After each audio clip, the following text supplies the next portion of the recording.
parce que l'émotion qui est la nôtre, ça n'arrive pas tous les jours qu'on tire comme ça, avec des armes comme ça, face à des employés de l'État. Ils étaient bouleversés. Et je ne les ai jamais vus aussi nombreux.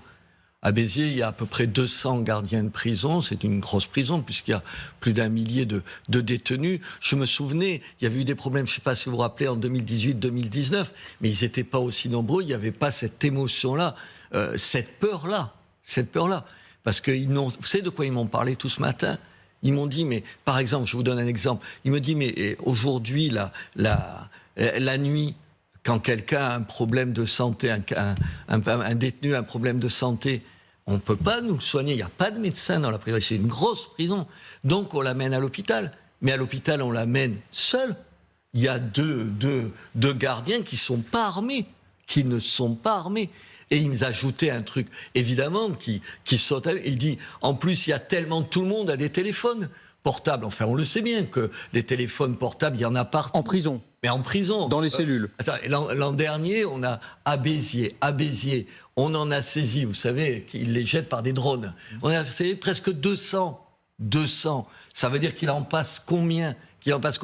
Donc ils me disent, mais ça veut dire quoi ? Ça veut dire que le type peut prévenir une demi-heure avant, je vais me retrouver à la prison. Parce qu'il a bien fallu que Mohamed Amra, il prévienne les siens, ces espèces d'assassins auxquels on a affaire. Il a bien fallu, ça veut dire que quand les gardiens nous disent, mais comment il est possible d'avoir obtenu au nom de l'état de droit, vous savez ce que c'est, par exemple, qu'on ne fouille plus les familles dans les parloirs. Mais c'est de la folie, David. Peut-être que les gens, ils ont droit à leur vie privée et tout ça, mais c'est de la folie. Et oui, on ne fouille plus les familles. Et ça, pardon, vous êtes avocat, c'est le lobby des avocats qui a obtenu ça. Comme le lobby des avocats a obtenu que dans les gardes à vue, ils aient tout un tas de contrôles, tout un tas de précautions pour les gens, mais qui se retournent contre ces hommes et ces femmes-là. C'est ça, la réalité. Et quand aujourd'hui... ce sont les gardiens qui vous disent, il n'y a plus ces fouilles-là, donc il n'y a plus moyen de contrôler. Il y a 2 ans, alors ça y est, le ministre de la Justice est venu à Béziers, il a promis de le faire. Mais il y a 2 ans qu'il demande un dispositif anti-drone. Aujourd'hui, tenez, c'est incroyable, je saute du coq à l'âne. Parmi les gamins, parce qu'ils ont moins de 13 ans, que nous avons arrêtés la semaine dernière, il y en avait qui étaient à côté de la prison pour les drones, qui participaient, vous savez, aux opérations de largage d'un certain nombre de choses au-dessus de la prison. Moins de 13 ans.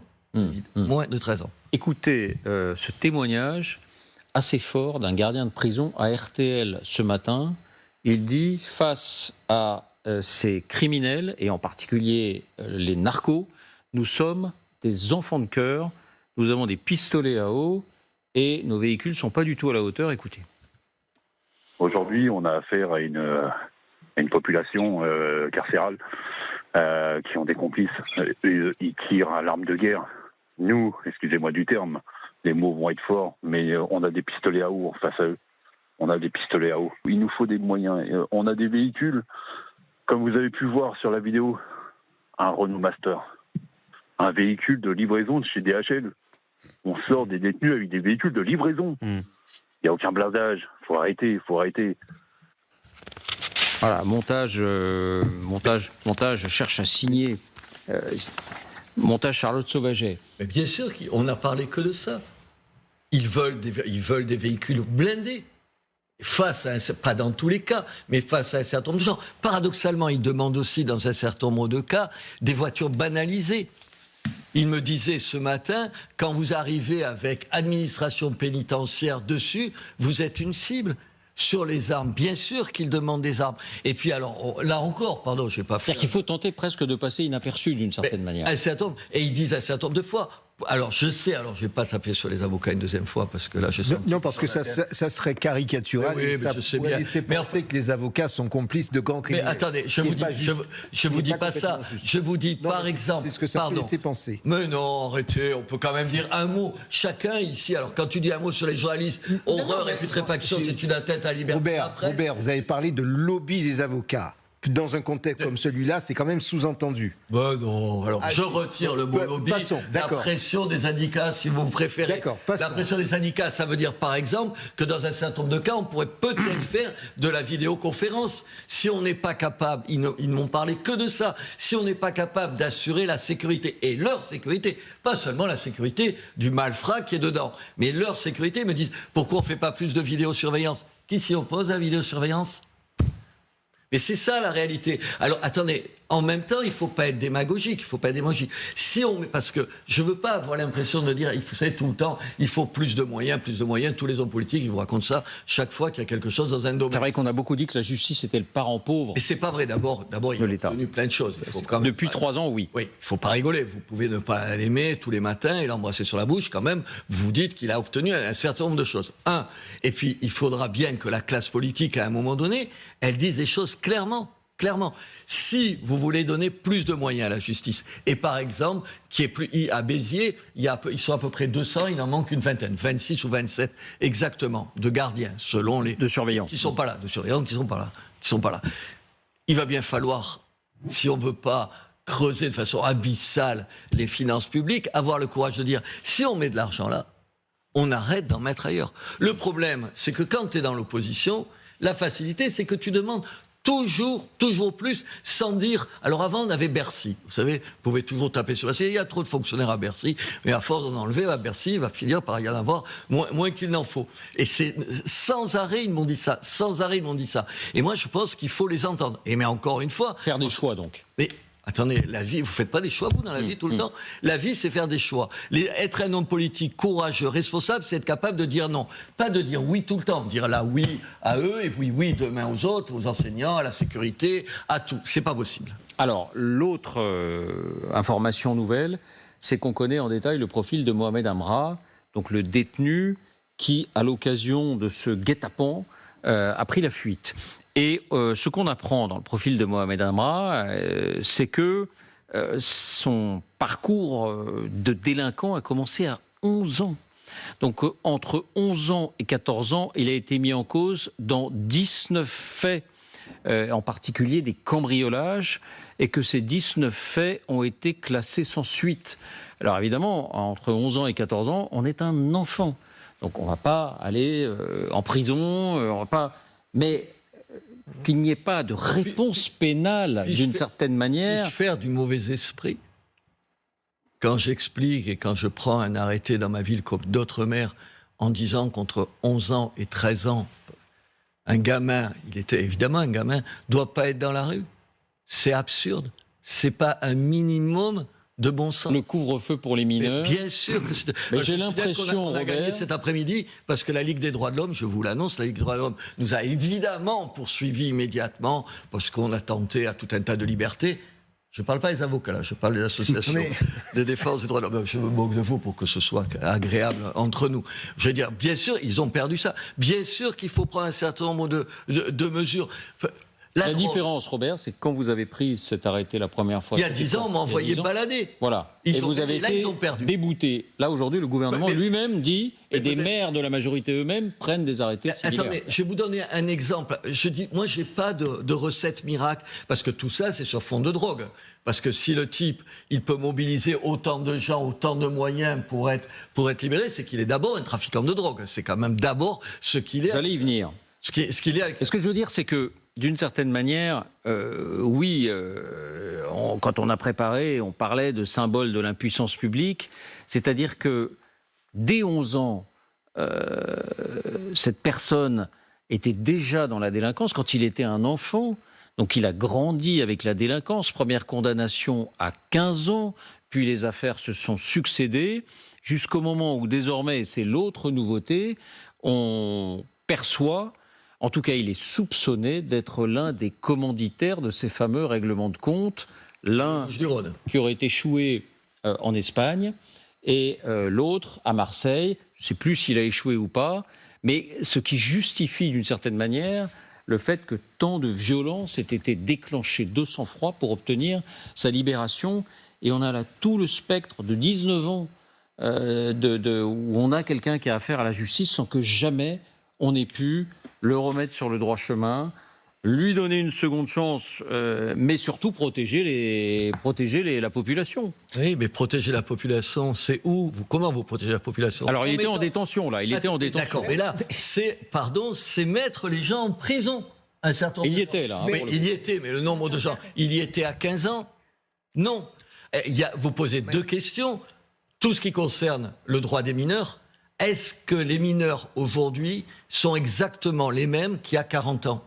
Est-ce qu'on ne peut pas prendre acte qu'il y a des choses qui ont évolué? Moi, je le vois sans arrêt. J'étais avec des policiers de chez moi qui me disaient ce qui se réglait à coups de poing il y a 20 ans, c'est à coups de couteau maintenant. Vous dites ça, vous êtes traité par un certain nombre de gens dans le spectre politique d'espèces de fachos ou d'extrême droite. Pardon, il y a ça à prendre en compte. Deuxièmement, il faut créer des prisons. On peut faire toutes les annonces qu'on veut. Moi, je ne suis pas contre, vous savez, les opérations, comment ça s'appelle? C'est pas même propre. Aidez-nous, Jean-Claude. Place net. Mais moi, je ne suis pas contre ça. Je trouve que c'est bien. C'est pas suffisant. Aujourd'hui, je retombe toujours sur les mêmes choses. On se repose toujours les mêmes questions. On a promis, Nicolas, parce que Nicolas, il en avait promis aussi, Sarkozy. Emmanuel Macron promet en 2017 de faire 15 000 prisons. 15 000 places de prison. Il y en a moins de 3 000. Pourquoi? Et parce qu'ils ne les construisent pas. Parce qu'ils se sont pas donné les moyens, parce qu'on fait plein de promesses. Et pour le dire, et je suis maire, pour le dire, parce qu'il y a plein de maires, y compris des maires très à droite, qui te disent quand même, c'est délinquant, vous savez, qui vous disent la société est plus violente, les gens sont des salopards, on n'était pas comme ça avant, enfin tout le baratin habituel. Mais quand tu leur dis, hé, Coco, on va s'installer une prison chez toi, ils veulent pas. Je vais vous donner un exemple. Et il n'y a pas que les maires. Il n'y a pas que les maires. Pardon. Les citoyens. Non. Ça, c'est les choses. Les maires, leur boulot, à un moment donné, c'est d'être capable d'aller contre leur population. Ah bon? Attends, mais je vais vous donner un autre exemple. Et je plaide pas. Vous avez compris. Moi, je peux taper malheureusement sur les uns et les autres. Sur les centres de rétention administrative, on sait tous, tout le monde sait, que la seule façon d'augmenter les gens qu'on va pouvoir mettre dehors parce que c'est des délinquants et qu'ils n'ont qu'à retourner dans leur pays d'origine, c'est d'avoir des centres de rétention administrative. On passe en général de 6, 7, 8% quand ils ne sont pas dans les centres de rétention administrative pour s'en débarrasser, à parfois jusqu'à plus de 40 quand ils sont de centres de rétention administrative. Dites-moi, je voulais vous donner la liste ici des maires qui ne veulent pas en entendre parler. Et ce qui me tue, et il a raison, notre ministre de la Justice, sur ce point. Il a habilement, évidemment, contacté tous les maires du Rassemblement national pour leur dire « Mais est-ce que donc vous allez abriter un centre de rétention administrative ?» Il n'y en a pas un qui a accepté. Mais moi, chez moi, je me suis fait insulter par la droite du type « Ouais, vous allez amener dans notre ville un certain nombre de gens et tout. » Ce baratin, je le Attendez, vous avez dit oui? Mais bien sûr que je le fais. Enfin, attendez, je ne suis pas... Attendez. Donc vous voyez bien la difficulté, parce que finalement, d'un côté, vous êtes pour quelque chose et vous nous dites que vos électeurs sont contre. Et je vais contre mes électeurs. D'accord, mais à un moment donné, il faut savoir, vous savez, on va contre ces électeurs, mais on sait très bien quelle est la sanction au bout. Donc vos collègues disent, eh ben non, finalement, on va reculer parce que je n'ai pas la légitimité politique. Jean-Claude, alors là, ça me surprend de vous, le courage en politique. Non, je n'ai pas dit qu'il ne faut pas le faire, et j'allais y venir. Je n'ai pas dit qu'il faut... Je faisais simplement remarquer à Robert Ménard que finalement, les choses sont parfois plus compliquées Attendez, moi, je suis d'accord avec les choses sont plus compliquées. Mais là, c'est juste une affaire de courage. Aujourd'hui, évidemment, dire oui à une prison ou oui à un centre de rétention administrative, c'est pas le plus populaire qui soit. Mais tu peux pas, à la fois, dans la même phrase, tenir un grand discours là, on est d'accord. Sur l'ordre et pas te donner le moyen. C'est exactement, vous savez, comme qu'un certain nombre de gens, je prends un autre exemple qui a rien à voir, les mêmes gens qui te disent, les mêmes, toujours, qui te disent, enfin, la société d'assistance, c'est un scandale, pourquoi on aide et tout ça, il n'y a aucune raison de... Et les mêmes, quand tu dis, et là, en l'occurrence, ça a été voté, quand tu dis, très bien, donc le RSA, pour le toucher, il va falloir que tu bosses 15 heures par semaine.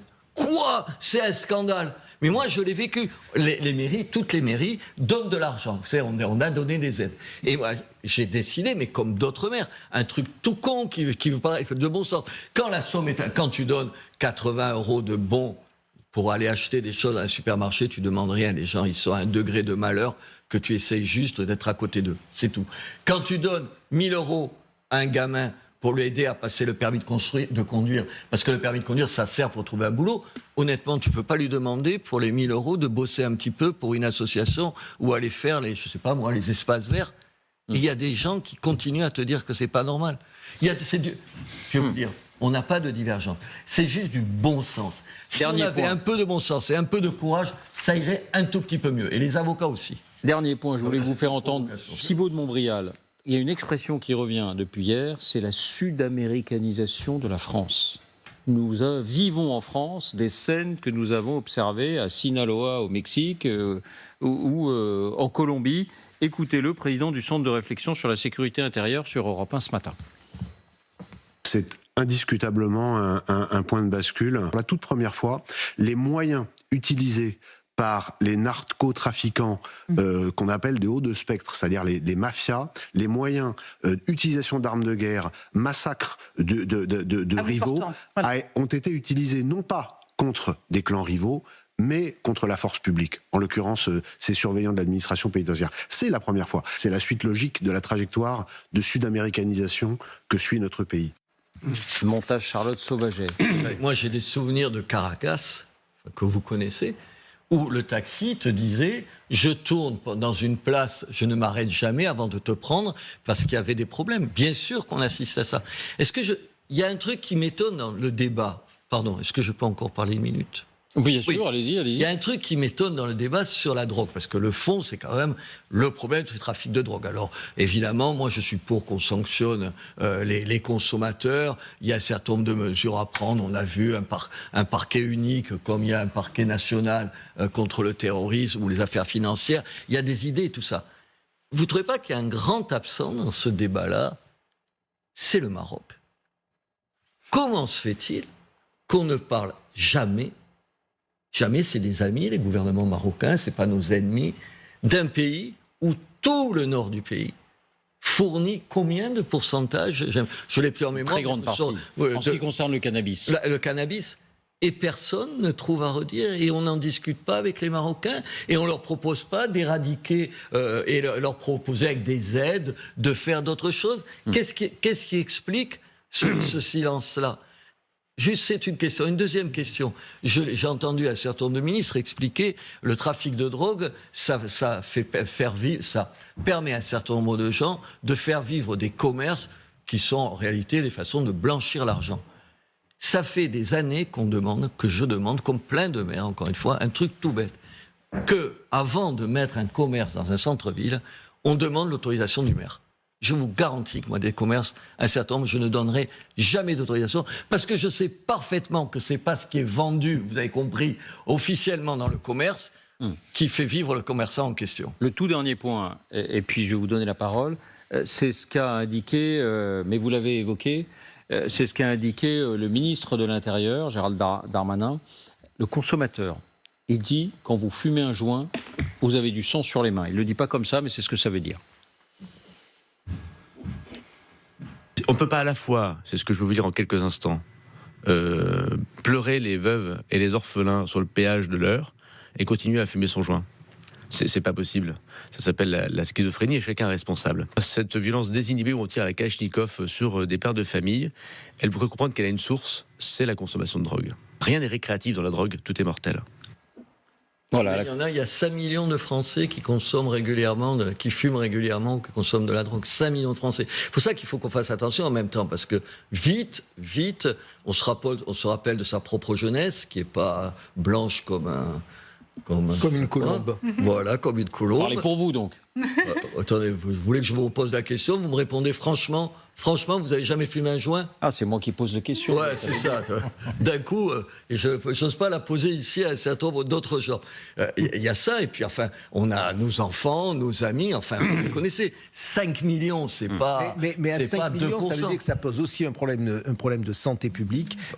Voilà. Ouais, ça pose un problème surtout que de schizophrénie entre d'un côté, tu veux plus, il a raison, Darmanin, tu veux plus de violence, tu veux plus de trafiquants, et ils te gênent en bas de chez toi, mais tu descends en bas de chez toi pour leur acheter ce dont tu as besoin pour le week-end. Enfin, là. Bon, d'un mot, réflexion à chacun d'entre vous. Je voulais qu'on aborde très vite, mais peut-être avec vous, l'aspect géopolitique, parce que d'une certaine manière, la France est prise dans un tourbillon qui concerne de plus en plus d'États d'Europe, qui concerne évidemment des États d'Amérique latine, qui concerne aussi les États-Unis. On vante souvent la DEA et le rapport des magistrats vantait la DEA. Il y a eu 110 000 morts. Ils disent ça, ils parlent de DEA à la France. La DEA, c'est le service antidrogue américain. J'aurais juste un point.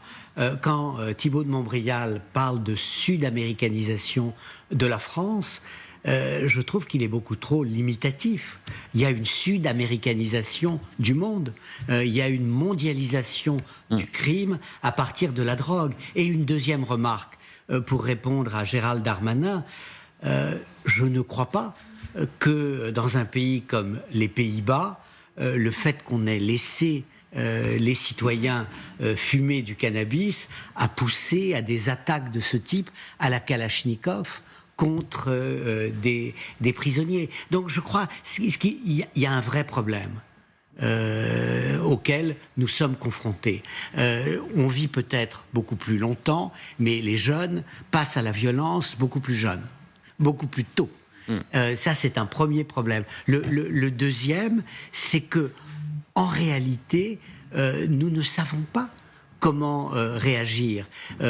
Si les démocraties ne savent pas fournir la sécurité à leurs citoyens, eh bien leurs citoyens diront la sécurité est beaucoup plus importante que la liberté et la démocratie. Et nous ferons le jeu des populismes. Donc, j'apprécie le discours courageux de Robert Ménard, qui va même souvent à contre-courant de ce que l'on peut dire autour de lui.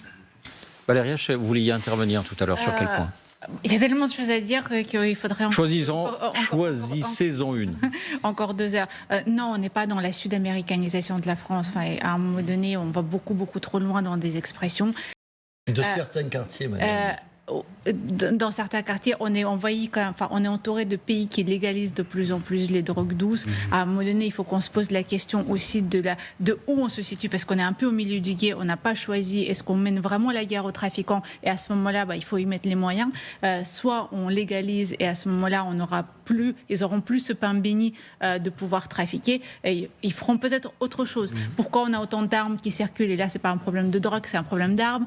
Enfin, il y a tellement de choses à régler, tellement de choses à dire sur le sujet, mais je ne pense pas qu'on soit, même si c'est un drame absolu, et toutes mes pensées vont aux familles des gens perdus, mais à un moment donné, on ne peut pas généraliser le fait qu'aujourd'hui, en France, on tire à balles réelles, à l'arme de guerre sur n'importe qui, n'importe où en France. Ce n'est pas vraiment le cas. Bon, sur la légalisation, promis, on aura ce débat un jour. Je sais que vous n'avez pas de religion là-dessus, Robert. Non, à la fois, je me dis, est-ce que ça changerait quelque chose? Et moi, j'ai une réticence qui est un peu morale, je ne sais pas comment dire.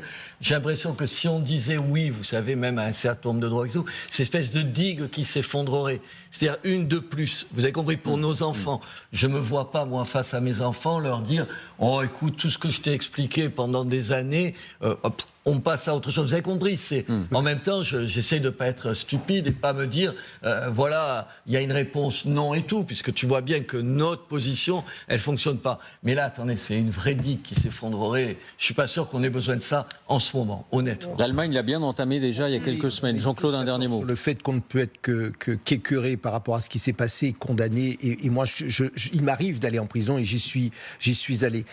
Oui, c'est vrai qu'on assiste à un tournant. On n'est pas une force forme de sud-américanisation, parce que pour connaître aussi l'Amérique latine, voir ce qui se passe au Mexique, au Brésil, on n'en est pas là. On peut encore se déplacer de manière à peu près en toute tranquillité. En revanche, c'est vrai qu'il y a urgence, et moi je suis frappé de voir que depuis quelques mois, y compris sur vos antennes, on a eu l'occasion de dire attention, il y a des réseaux de drogue pour lesquels il faut vraiment mettre le paquet. Je pense notamment aux îles françaises de la Caraïbe où passe la drogue. On ne fait pas suffisamment partout ailleurs. C'est vrai qu'il y a d'autres pays, mais commençons par regarder là d'où vient la drogue pour pouvoir lutter contre ce fléau. Michel, je ne sais pas si vous voulez dire un mot. Non, tout a été dit. Alors merci Robert. Merci à vous. Et on se retrouve